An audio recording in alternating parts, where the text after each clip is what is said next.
But Jacob soon learned that Laban's sons were grumbling about him. "Jacob has robbed our father of everything," they said. "He has gained all his wealth at our father's expense." Jacob began to notice a change in Laban's attitude toward him. Then the Lord said to Jacob, "Return to the land of your father and grandfather, and to your relatives there, and I will be with you." So Jacob called Rachel and Leah out to the field where he was watching his flock. He said to them, "I have noticed that your father's attitude toward me has changed, but the God of my father has been with me. You know how hard I have worked for your father, but he has cheated me, changing my wages 10 times. But God has not allowed him to do me any harm. For if he said, 'The speckled animals will be your wages,' the whole flock began to produce speckled young.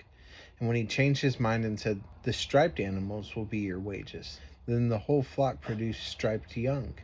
In this way God has taken your father's animals and given them to me. One time during the mating season I had a dream and saw that the male goats mating with the females were streaked, speckled, and spotted. Then in my dream the angel of God said to me, 'Jacob,' and I replied, 'Yes, here I am.' The angel said, 'Look up, and you will see that only the streaked, speckled, and spotted males are mating with the females of your flock. For I have seen how Laban has treated you. I am the God who appeared to you at Bethel, the place where you anointed the pillar of stone and made your vow to me. Now get ready and leave this country and return to the land of your birth.' Rachel and Leah responded, 'That's fine with us. We won't inherit any of our father's wealth anyway. He has reduced our rights to those of foreign women, and after he sold us, he wasted the money you paid him for us. All the wealth God has given you from our father legally belongs to us and our children, so go ahead and do whatever God has told you.' So Jacob put his wives and children on camels, and he drove all his livestock in front of him. He packed all the belongings he had acquired in Paddan Aram and set out for the land of Canaan, where his father Isaac lived. At the time they left, Laban was some distance away shearing his sheep. Rachel stole her father's household idols and took them with her. Jacob outwitted Laban the Aramean, for they set out secretly and never told Laban they were leaving.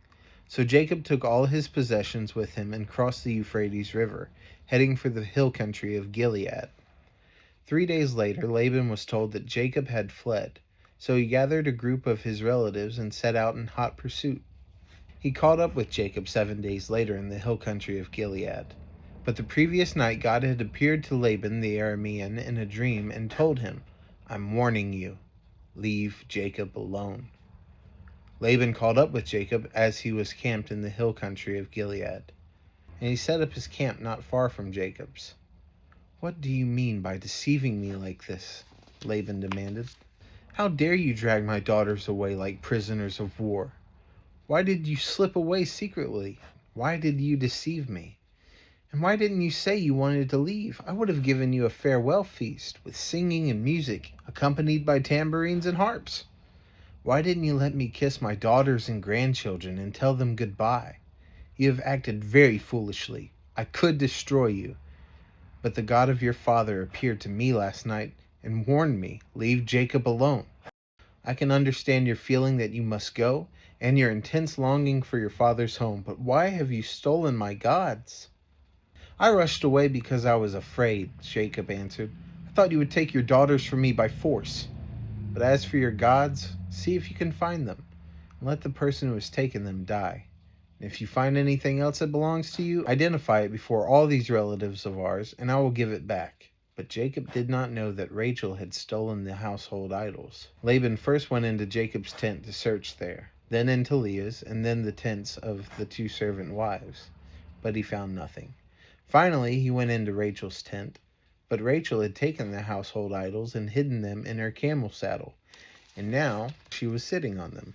When Laban had thoroughly searched her tent without finding them, she said to her father, 'Please, sir, forgive me if I don't get up for you. I'm having my monthly period.'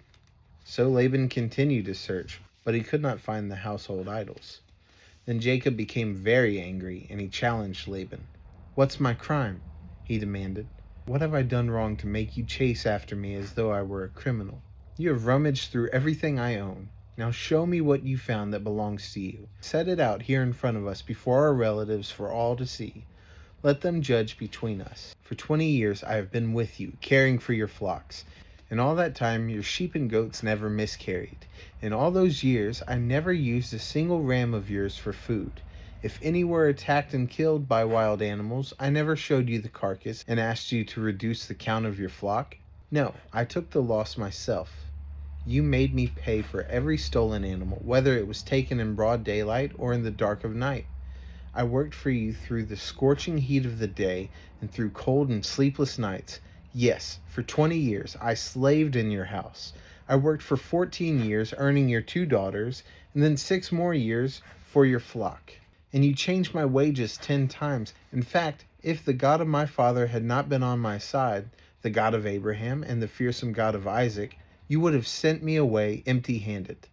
But God has seen your abuse and my hard work. That is why he appeared to you last night and rebuked you. Then Laban replied to Jacob, these women are my daughters. These children are my grandchildren, and these flocks are my flocks. In fact, everything you see is mine.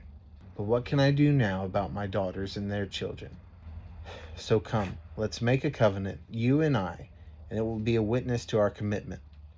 So Jacob took a stone and set it up as a monument. Then he told his family members, gather some stones. So they gathered stones and piled them in a heap. Then Jacob and Laban sat down beside the pile of stones to eat a covenant meal.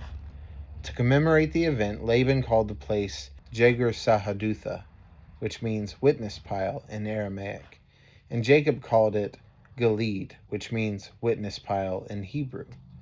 Then Laban declared, this pile of stones will stand as a witness to remind us of the covenant we have made today. This explains why it was called Gilead, witness pile. But it was also called Mizpah, which means watchtower. For Laban said, may the Lord keep watch between us to make sure we keep this covenant when we are out of each other's sight. If you mistreat my daughters, or if you marry other wives, God will see it, even if no one else does. He is a witness to this covenant between us. See this pile of stones, Laban continued, and see this monument I have set between us. They stand between us as witnesses of our vows. I will never pass this pile of stones to harm you, and you must never pass these stones or this monument to harm me. I call on the God of our ancestors, the God of your grandfather Abraham and the God of my grandfather Nahor, to serve as judge between us. So Jacob took an oath before the fearsome God of his father Isaac to respect the boundary line. Then Jacob offered a sacrifice to God there on the mountain and invited everyone to a covenant feast. After they had eaten, they spent the night on the mountain. Laban got up early the next morning, and he kissed his grandchildren and his daughters and blessed them. Then he left and returned home. At about that time, Jesus was walking through some grain fields on the Sabbath. His disciples were hungry, so they began breaking off some heads of grain and eating them. But some Pharisees saw them do it and protested. Look, your disciples are breaking the law by harvesting grain on the Sabbath. Jesus said to them, haven't you read in the scriptures what David did when he and his companions were hungry? He went into the house of God, and he and his companions broke the law by eating the sacred loaves of bread that only the priests are allowed to eat. And haven't you read in the law of Moses that the priests on duty in the temple may work on the Sabbath? I tell you, there is one here who is even greater than the temple. But you would not have condemned my innocent disciples if you knew the meaning of this scripture. I want you to show mercy, not offer sacrifices. For the Son of Man is Lord, even over the Sabbath. Then Jesus went over to their synagogue, where he noticed a man with a deformed hand. The Pharisees asked Jesus, does the law permit a person to work by healing on the Sabbath? They were hoping he would say yes, so they could bring charges against him. And he answered, if you had a sheep that fell into a well on the Sabbath, wouldn't you work to pull it out? Of course you would. And how much more valuable is a person than a sheep?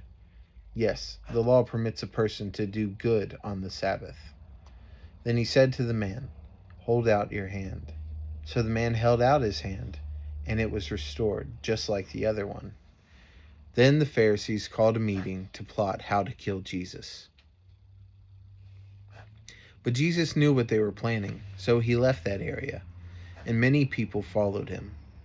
He healed all the sick among them, but he warned them not to reveal who he was. This fulfilled the prophecy of Isaiah concerning him. Look at my servant, whom I have chosen. He is my beloved, who pleases me. I will put my spirit upon him, and he will proclaim justice to the nations. He will not fight or shout or raise his voice in public. He will not crush the weakest reed or put out a flickering candle. Finally, he will cause justice to be victorious, and his name will be the hope of all the world. Lord, have mercy on me. See how my enemies torment me. Snatch me back from the jaws of death. Save me so I can praise you publicly at Jerusalem's gates, so I can rejoice that you have rescued me. The nations have fallen into the pit they dug for others. Their own feet have been caught in the trap they set. The Lord is known for his justice. The wicked are trapped by their own deeds. The wicked will go down to the grave. This is the fate of all the nations who ignore God. But the needy will not be ignored forever. The hopes of the poor will not always be crushed. Arise, O Lord. Do not let mere mortals defy you.